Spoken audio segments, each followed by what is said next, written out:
ជំងឺសួតគឺជាជំងឺមួយដែលតែងតែកើតមានឡើងចំពោះមនុស្សគ្រប់វ័យហើយជាពិសេស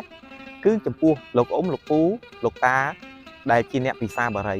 ហើយវីដេអូថ្ងៃនេះខ្ញុំនឹងលើកយកពីឱសថបុរាណខ្មែរយើងមួយប្រភេទដែលជាប្រភេទរុក្ខជាតិដែលអាចព្យាបាលនៅជំងឺសួតនេះបានយ៉ាងពូកែស័ក្តិសិទ្ធិ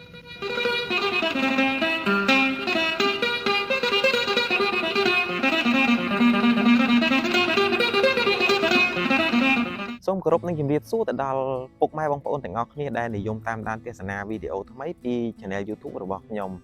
ហើយក្នុងថ្ងៃនេះខ្ញុំបាទក៏មានការចែករំលែកអំពីចំណេះដឹងផ្នែកឱសថបុរាណយើងទៀតហើយដើម្បីមកចែកជូនទៅដល់ពុកម៉ែបងប្អូនទាំងអស់គ្នាឲ្យបានដឹងជាចំណេះដឹងបាទហើយក្នុងថ្ងៃនេះខ្ញុំបាទសូមលើកយកពីរុក្ខជាតិមួយប្រភេទដែលយើងអាចប្រើប្រាស់នៅក្នុងការព្យាបាលជំងឺសួតទូទៅនេះបានជាការពិតពុកម៉ែបងប្អូនជំងឺសួតនេះគឺតែងតែកើតមានឡើងចំពោះមនុស្សគ្រប់វ័យមិនថាចាស់មិនថាក្មេងឬវ័យកណ្ដាលនោះទេហើយជាពិសេសនោះគឺលោកតាលោកអ៊ំលោកពូបងប្រុសឬក៏ប្អូនប្រុសដែលមានការបាទទទួលទាននៅបារីជាប្រចាំនោះគឺជំងឺសួតនេះគឺជាក់ស្ដែងគឺនឹងកើតមានចំពោះគាត់តែម្ដងបាទហើយដើម្បីព្យាបាលនៅជំងឺសួតនេះគឺបើនិយាយអំពីវិធីសាស្ត្របុរាណវិញគឺមានបាទមានច្រើនប៉ុន្តែថ្ងៃនេះគឺខ្ញុំសូមលើកយកអំពីរុក្ខជាតិមួយប្រភេទដែលយើងអាចព្យាបាលជំងឺនេះបានដោយយើងអាចនិយាយថាបើសម្រាប់អ្នកដែលនៅទីក្រុងឬប្រជុំជនវាពិបាករកដែរបាទដែលនោះគឺជាផ្លែកន្ទួតព្រៃបាទផ្លែកន្ទួតព្រៃនេះគឺវាមានអត្ថប្រយោជន៍ដែលយើងអាចព្យាបាលជំងឺនេះបានដោយគ្រាន់តែបាទយើងវិធីនៅក្នុងការប្រើប្រាស់គឺយើងត្រូវការផ្លែកន្ទួតព្រៃគឺចំនួន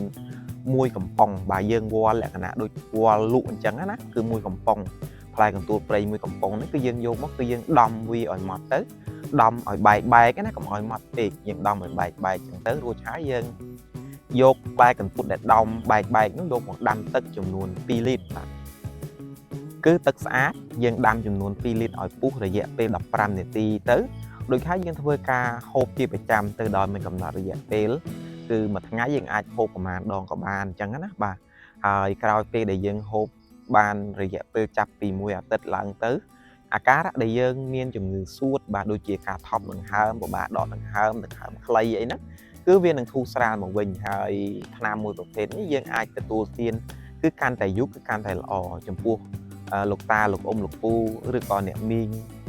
អ៊ំស្រីលោកយាយជាដើមហ្នឹងគឺ